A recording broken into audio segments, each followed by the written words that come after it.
지난 주일 함께한 생명 초청 예배 때 여러분들 수고 많으셨습니다. 초대하신 분도 수고하셨고, 또 계속 초대하고자 기도하시는 분들, 또 주일 학교 모든 자리들 정리정돈하셔서 식사 장소로 또 제공하셨고, 또 동대문역 1호선부터 교회 주차장까지 안내하셨고, 또 모든 예배 공간 자리들 서로 잘 섬겨주셔서 지난주 통계를 보니 경로당 어르신들을 포함해서 45분이 함께 예배를 참여해 주셨습니다. 지난주에 시간이 안 돼서 또 한 주 미루어 오늘 오신 분들도 계십니다. 앞으로 또 추수감사절과 성탄절도 있습니다. 계속 초대하시고 격려할 것입니다.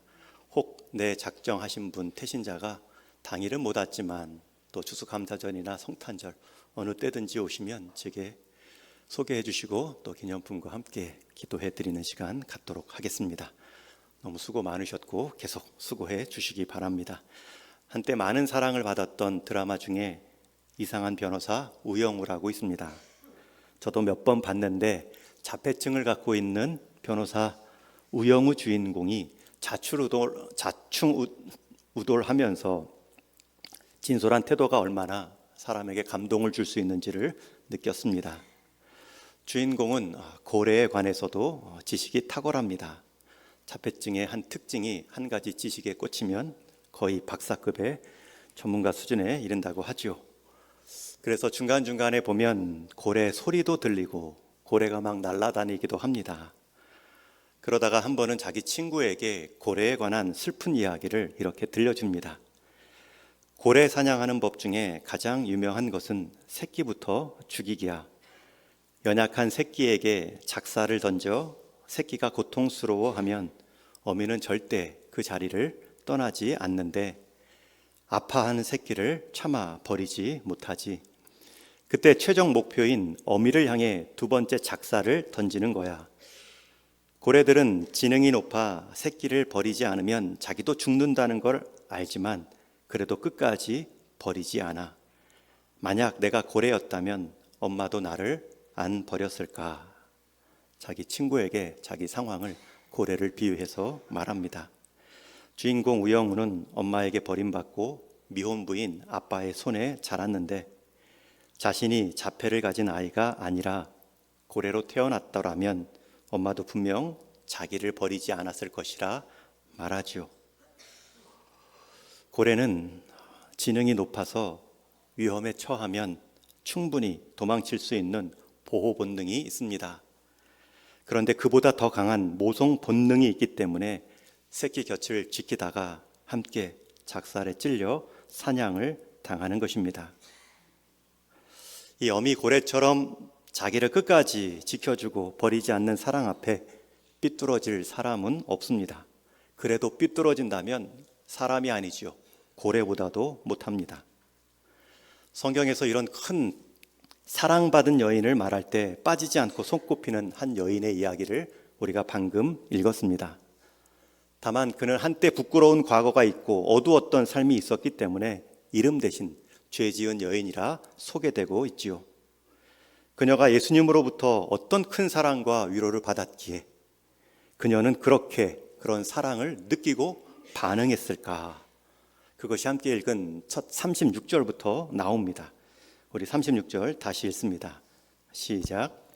한 바리새인이 예수께 자기와 함께 잡수시기를 청하니 이에 바리새인의 집에 들어가 앉으셨을 때에 이 여인이 예수님을 찾아갑니다.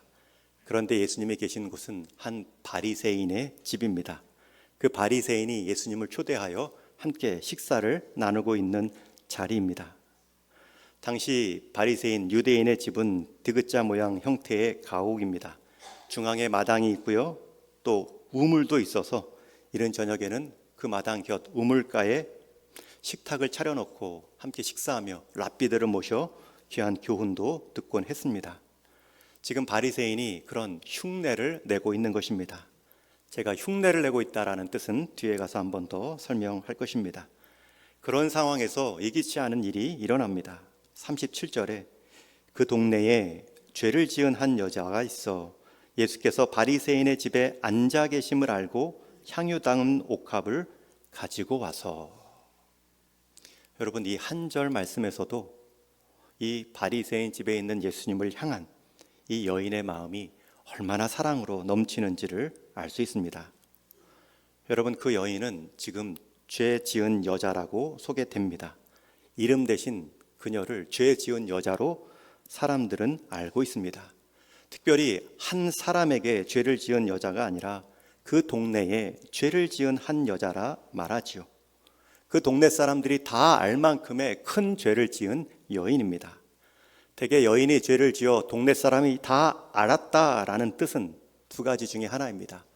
금전적 큰 손실을 끼치게 했거나 아니면 성적으로 매춘적 행위를 통하여서 동네 사람들에게 큰 해를 끼친 상황을 말합니다. 이 여인이 어떤 죄를 지었는지 성경은 말하지 않지만 분명히 동네에 큰 죄를 지어 동네 사람들도 다 알고 있는 그 여인입니다. 그런데 그 여인이 바리새인 집에 있는 예수님을 찾아갑니다. 생각해 보십시오. 예수님이 계신 집이 바리새인 집입니다. 바리새인이라는 말이 네 번이나 강조되고 있습니다. 당시 바리새인은 종교적 열심에 있어서 가장 뛰어난, 율법에 가장 탁월한 지식을 갖고 그것을 가르치기도 하고 율법을 통해 정죄하기도 했던 사람들입니다. 이 여인처럼 죄인은커녕 일반 사람들도 마주하기를 싫어했던 사람이 바리새인이고 얼씬거리기도 싫어했던 집이 바리새인들의 집입니다. 그런데 그 집을 찾아갑니다. 게다가 그 자리가 공개적인 식사 자리입니다. 이 여인은 은밀할 때에, 한가할 때에 바리새인 집에 있는 예수님을 찾아간 것이 아닙니다. 어떻게 한 동네에서 부정한 죄인으로 다 알려진 그 여인이 율법의 정죄를 담당하고 있던 바리새인 집에 들어갈 수 있을까? 그것도 수치심이 민감한 여인이 사람들이 많이 모여있는 식사 장소에 들어갈 수 있었을까? 우리는 이 여인이 들어가지 말아야 할 이유를 찾는다고 한다면 한도 끝도 없습니다. 그러나 이 여인은 예수님께 받은 사랑이 너무나 커서 그 예수님 때문에 받을 수치를 넘어서고 있습니다. 여러분, 우리가 누군가에게 받은 사랑이 크면 그 사랑을 지키고자 앞으로 받을 수치를 넘어갈 수 있는 힘이 생깁니다. 받은 사랑이 없으니 작은 수치에도 숨을 뿐이죠. 그녀가 수많은 예수님께 나아갈 수 없는 이유를 다 물리치고 바리새인의 집에 찾아간 단 한 가지 이유는 그곳에 예수님이 계셨기 때문입니다. 가보니 우연히 예수님이 계신 것이 아니라 예수님이 계시다는 것을 알고 일부러 찾아간 것입니다.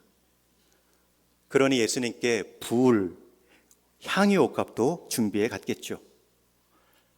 이처럼 이 여인을 그곳까지 움직이게 했던 그 단 한 가지 이유는 예수님이 그곳에 있기 때문입니다. 그런데 그 이유를 이 여인은 단 한마디도 말하지 않습니다. 대신 이 여인이 그곳까지 간 예수님을 향한 그 사랑의 이유를 행동으로 소개하고 있습니다. 이어지는 38절에 그녀의 행동 5가지가 나오는데 우리 한번 같이 읽겠습니다. 시작. 예수의 뒤로 그 발 곁에 서서 울며 눈물로 그 발을 적시고 자기 머리털로 닦고 그 발에 입 맞추고 향유를 부으니. 이전 성경에는 씻고라고 표현되어 있죠. 닦고. 이 절에는 5개의 동사 여인의 행위가 나옵니다. 서다, 울다, 눈물로 적시다, 씻다, 입 맞추다, 향유를 붓다. 서다, 울며 적시다, 닦다, 입 맞추다, 향유를 붓다. 가장 먼저 예수님을 찾은 이 여인은 예수님 뒤로 가서 조용히 섭니다. 그리고 훌쩍훌쩍 울기 시작합니다. 그 눈물이 하염없이 흘러내려 예수님의 발까지 적십니다. 이 눈물이 어떤 눈물이었을까? 이전에 예수님께 용서받은 감사의 눈물이고 이후에는 그렇게 살지 않겠다는 회개의 눈물이겠죠. 우리는 향유를 부은 여인 이전에 눈물을 흘린 이 여인을 기억해야 됩니다. 눈물로 뿌려진 향유가 있기 때문에 의미가 있는 것이지 눈물 없는 향유는 그 누구도 행할 수 있겠죠. 그리고 앉아서 자기 머리털로 그 눈물로 젖은 예수님의 발을 닦습니다. 당시의 여인의 머리털은 자기의 왕관이라는 명예를 가진 자리였습니다. 이만큼 여인에게 있어서 긴 머리는 명예였고 귀한 것입니다. 그런데 이 여자는 자기에게 그렇게 귀한 것을 예수님의 발을 닦는데 쓰고 있습니다. 어떻게 보면 잘 상상이 안 되는 장면입니다. 그러나 예수님의 은혜를 경험한 사람들에게 발견할 수 있는 모습이죠. 여인의 왕관이라 할 만큼 소중한 머리털로 가장 사람 신체에 하찮은 다리 발을 닦고 있습니다. 최선의 존경을 표하는 행위입니다. 뿐만 아니라 예수님의 발에 입을 맞춥니다. 여기서 입 맞추다라는 헬라어 언어적 의미를 보면 반복, 지속되는 동사입니다. 한 번의 입 맞춤이 아니라 여러 번 같은 행동을 했다는 뜻입니다. 상상을 계속 해보십시오. 마지막으로 예수님의 발에 향유를 붓습니다. 아주 귀한, 값비싼 향유입니다. 당시에 일반적으로 그렇게 향유를 뿌릴 때에는 사람의 머리에 뿌렸지 발에 붓지는 않았습니다. 그런데 이 여인은 예수님의 머리가 아닌 발에 부었습니다. 자신 스스로 그렇게 예수님의 머리에 함부로 부을 수 있는 자격이 없다. 낮은 마음으로 발에 뿌렸겠죠. 더 놀라운 것은 이 모든 5가지 행위 가운데 이 여인은 말을 한마디도 하지 않습니다. 그렇게 예수님께 감사한 것이 많고 받은 은혜와 사랑이 큰데 여인은 말을 아끼고 있습니다. 아니, 말을 아낀 이유는 행동으로 충분했기 때문이죠. 우리는 예수님께 받은 사랑이 크지요. 은혜가 많습니다. 그러나 우리는 말로만 할 때가 있죠. 이 여인은 말은 하지 않지만 행동으로 예수님의 존귀함을 받은 사랑을 높이고 있습니다.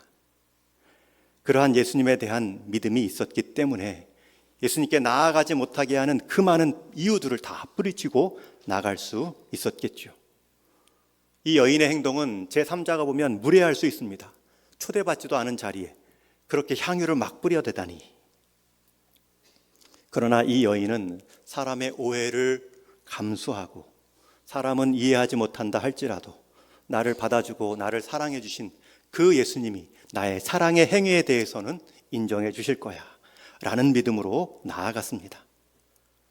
사람은 나를 몰라줘도 예수님은 내가 누구인지 알았고 그런 나를 받아주고 그런 내 수준의 감사도 받아주실 거야.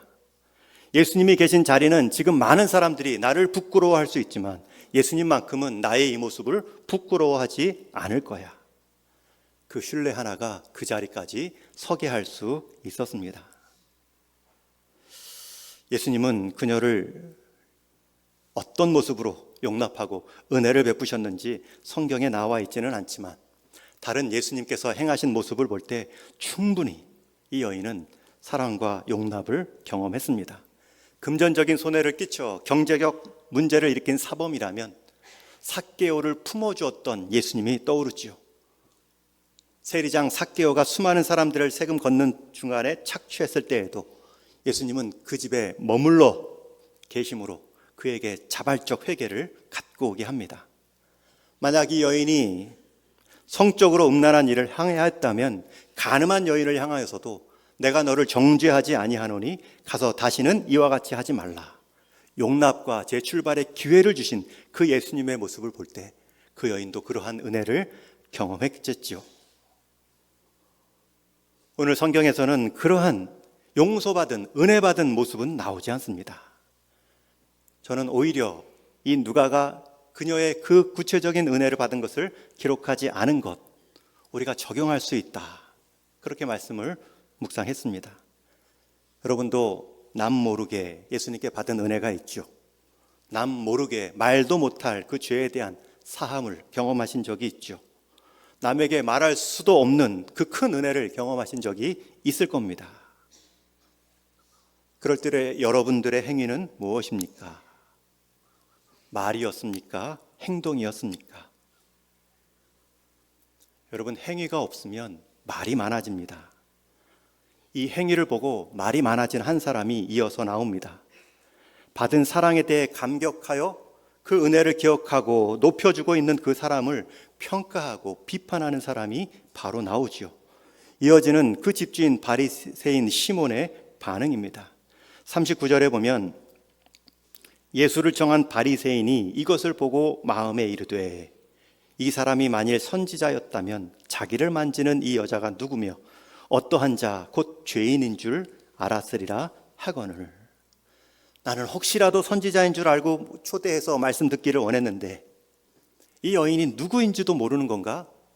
아니, 이 여인이 누군지 알면서도 이렇게 행동하는 건가? 이런 선지자는 가짜 선지자이겠구나, 이런 마음의 생각을 갖고 있습니다. 여러분, 예수님이 그 집주인 바리새인의 마음을 모를 리가 없습니다. 자기 앞에 나와 자기가 드릴 수 있는 최선의 감사한 마음을 받아주신 예수님께서 그 마음을 평가하고 그 마음을 몰라주는 예수님마저도 평가하는 그 사람의 마음을 모르지 않지요. 그래서 예수님이 시몬에게 말합니다. 시몬아, 내가 내게 할 말이 있다. 말씀해 주십시오. 그리고 예수님은 한 가지 비유를 들어주십니다. 두 사람이 있는데 한 사람은 500데나리온을 빚지었다. 한 사람은 10분의 1, 50데나리온을 빚지었다. 이 빚을 둘 다 갚을 수가 없어서 이 채권자가 두 사람을 다 탕감해 주었을 때 누가 더 탕감한 그 주인을 더 사랑하겠느냐? 여러분, 여기서 500데나리온이라는 개념, 지난주 나눌 때 한 데나리온, 하루치 품삯이라고 했습니다. 500데나리온이면 휴일 빼고 쉬는 날 빼고 일만 했을 때 500데나리온이면 500일, 한 2년치의 봉급입니다. 2년치 봉급을 빚진 사람이 있고 또 50데나리온이면 휴일과 주일을 빼고 일한 삭시겠죠. 한 2달치 빚을 진 사람이 있을 때 둘 다 탕감을 받습니다. 그럴 때 누가 더 주인에게 더 사랑하는 마음, 감사하겠느냐? 바꿀 수 있죠. 사랑한다는 표현을 누가 더 기억하고 고맙게 생각하겠느냐? 그 집 주인 시몬이 말합니다. 당연히 더 많이 빚진 사람입니다. 43절에 보면 시몬이 대답하여 이르되 내 생각에는 많이 탕감을 받은 자니이다. 여러분도 같은 동감하실 내용이고요. 예수님도 내 판단이 옳다 말씀하십니다. 예수님은 그 집주인 시몬의 판단만 옳다라고 말씀하지 않고 이렇게 결론을 47절에 내려주시는데 우리 한번 같이 또 읽겠습니다. 시작. 이러므로 내가 내게 말하노니 그의 많은 죄가 사하여졌도다. 이는 그의 사랑이 많음이라. 사함을 받은 일이 적은 자는 적게 사랑하느니라. 굉장히 중요한 예수님의 직접적인 말씀입니다. 그 말이 옳다 판단해 주시고 그 말의 옳음을 내가 내게 말하노니 그의 많은 죄가 사하여졌도다. 여러분, 여기서 사하여졌다라는 말은 이미 완료형입니다. 이전에 예수님께서 그 여인을 1대1로 만났을 때 죄사함을 선포했을 것입니다. 죄를 인정하고 돌이킨 그 여인을 향하여서 죄사함의 기쁨을 누리게 하셨을 것입니다. 그런데 한 번 더 공개적인 자리에서 선언하고 있습니다. 그의 많은 죄가 이미 사하여졌도다. 그러니 지금 이의 행동은 그 사랑함을 받은 것이 많기 때문이다 라는 뜻이죠. 그러나 다 그렇지 않죠. 사함을 받은 일이 적은 자는 적게 사랑하느니라. 이제 집주인 시므온을 돌려치기로 예수님이 깨닫게 합니다. 오늘 본문의 중간 44절에 보면 그 여자를 보고 시몬에게 이렇게 말씀합니다. 이 여자를 보느냐? 내가 내 집에 들어올 때에는 너는 내게 발 씻을 물도 주지 아니하였지만 이 여자는 눈물로 내 발을 씻었다. 너는 내게 입 맞추는 인사도 하지 않았지만 그녀는 그녀의 입을 내 발에 맞추었다. 너는 내 머리에 감람유도 부으며 향수로 쓰지 않았지만 그녀는 비싼 향유를 머리도 아닌 내 발에 부었다. 받은 것이 많았기 때문에 나온 이 행위라면 너는 지금 받은 것이 없기 때문에 그렇게 거리두기를 하고 있구나. 여러분, 지금 이 바리새인은 예수님을 초대했지만 초대한 척 자기 관대함, 자기의 지식의 풍요함 이런 것들을 주변 의식하며 초대한 요식적인 행위입니다. 그런 행위에 대해서 너와 나와의 관계가 그러하니 너와 나와의 관계를 그 정도로 거리두기 하고 있구나. 너에게는 참 이롭기도 하겠지만 또 나에게는 크게 결례가 되지 않는, 해가 되지 않는 선에서 나를 대접하고 있는 편의적인 사랑이구나. 그런 자가 주님의 사랑을 크게 누리고 헌신하며 은혜를 드러내 보일 때 불편하죠. 주변 사람들이 그렇게 사랑의 환대를 받고 다시 환대를 돌려주는 것을 못마땅해 합니다.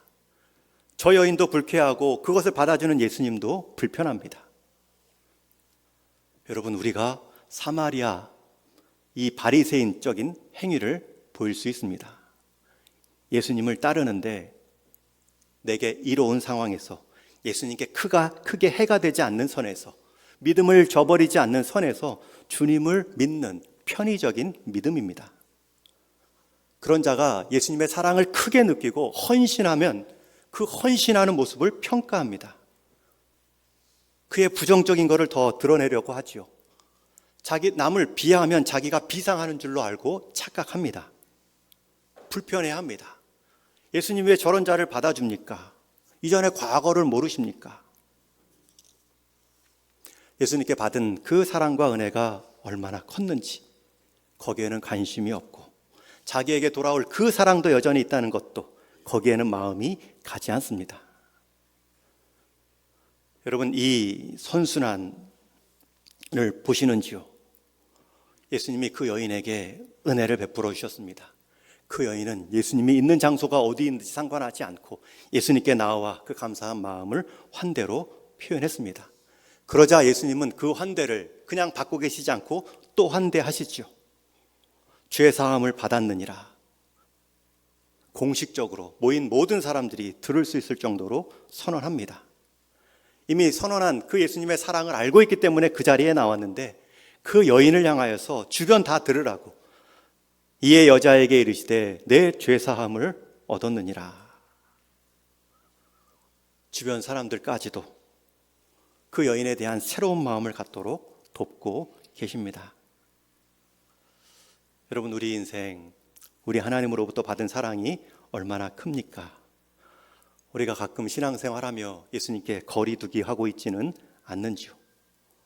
오긴 와야 되고 직분자이기 때문에 자리는 지켜야 되는데 그 동기가 내가 하나님으로부터 받은 사랑이 아니라 주변 눈치 때문에 자리 지키고 계시지는 않으신지요. 그렇다면 헌신하는 자를 볼 때 박수치고 격려하고 더 배워갈 대상이 아니라 비하함으로 나를 비상하는 것처럼 여기고 싶은 마음이 사탄을 통해서 들어오기 시작합니다. 여러분, 저와 여러분, 우리가 예수님께 받은 사랑은 얼마나 더 큽니까? 이 여인은 자기가 사함받은 죄는 말하고 있지 않습니다. 그러나 잘 생각해 보십시오. 우리도 사람 수준에서 별로 다를 것이 없습니다. 오히려 우리는 그만큼의 사함을 받고서도 말로만, 행위가 아닌 말로만, 생각으로만 주님 사랑합니다, 믿습니다 때웠을 수도 있습니다. 그러나 이 여인은 오늘 본문에서 한마디도 하지 않지만 그의 행위로 대신 대언하고 있습니다. 여러분, 예수님께서 이 여인에게 주신 사랑 아무리 크다 해도 그 십자가의 사랑으로 우리를 오늘 세운 이 사랑만큼 크지는 않겠죠. 예수의 뒤에 그 여인이 섰다라고 말하지만 예수님은 우리 인생 동행의 모든 자리마다 서 계십니다. 이 여인은 예수님을 보고 울며 그 발을 적셨지만 오히려 예수님은 우리 인생을 보고 우시며 자기 보혈로 우리의 죄를 닦아 주셨습니다. 자기 머리털로 여인은 예수님의 발을 닦았지만 예수님은 자기 피 묻은 손과 발로, 못 박힌 그 손과 발로 우리의 모든 죄를 적시시고 의인됨의 자녀의 기쁨을 입맞추게 해 주셨습니다. 여인은 향유를 예수님께 부었지만 예수님은 자기 사랑, 그 큰 은혜를 우리 인생 가운데 부어 주셨습니다. 여러분, 우리가 이런 사랑, 은혜를 경험한 사람입니다. 이 사랑을 받은 자로서 우리가 감사를 배워야 됩니다. 선순환을 일으키셔야 됩니다. 그것이 멈추면 우리는 입으로 바리새인처럼 대신합니다. 감사하는 자를 정죄합니다. 판단합니다. 이 여인의 무례할지도 모르는 행위를 예수님은 인정하셨습니다. 너는 정작 무례하지는 않지만 감사도 없구나. 거리두기 하고 있구나. 적당히 나를 따르고 있구나. 나를 의식하는 것이 아니라 너의 체면 때문에, 사람의 시선 때문에 그 정도로 행하고 있구나. 제가 지금까지 생일을 맞으면서 받은 선물 중에 제 큰 딸아이에게 처음 받은 선물을 잊지 못합니다. 제가 한번 오후 예배 때도 나눈 이야기 같은데요. 제 딸아이가, 큰애가 5살 중국에서 같이 지낼 때입니다. 그때 제 생일이라고 자기가 준비한 생일 선물을 가져다 준 적이 있습니다. 딸에게 처음 받는 생일 선물이라 기특했죠. 아마 그 생일은 엄마가 알려줬겠죠. 제가 딸이 가져온 선물을 보고 무릎에 앉혔습니다. 너 아빠 생일인 줄 어떻게 알았어? 그러면서 가져온 그 선물 포장지를 뜯었습니다. 얼마나 비닐 포장지 테이프로 잔뜩 감아놨는지 풀기도 어려웠습니다. 한참을 풀면서 만져보니 기다랗고 뭔가 푹신한 것이 느껴졌습니다. 다 뜯어서 보니 무엇인지 아십니까? 제가 한번 얘기했던 적이 있는데 예쁜 드레스를 입은 바비 인형이었습니다. 그것도 중국산 짝퉁 바비 인형. 그것도 지난번 설날 때 중국교회 자매들이 자기에게 직접 선물로 포장해서 준 것을 다시 제게 포장해서 준 것입니다. 제가 이 바비 인형을 받아들고 당혹스러웠지만 물었습니다. 혜민아, 아빠가 세상에서 제일 좋아하는 게 이 바비 인형인데 너 그거 어떻게 알았어? 딸이 대답합니다. 아빠, 저도 세상에서 제일 좋은 게 바비 인형이에요. 자기가 좋아하면 아빠도 좋아할 줄로 착각한 거죠. 아이니까.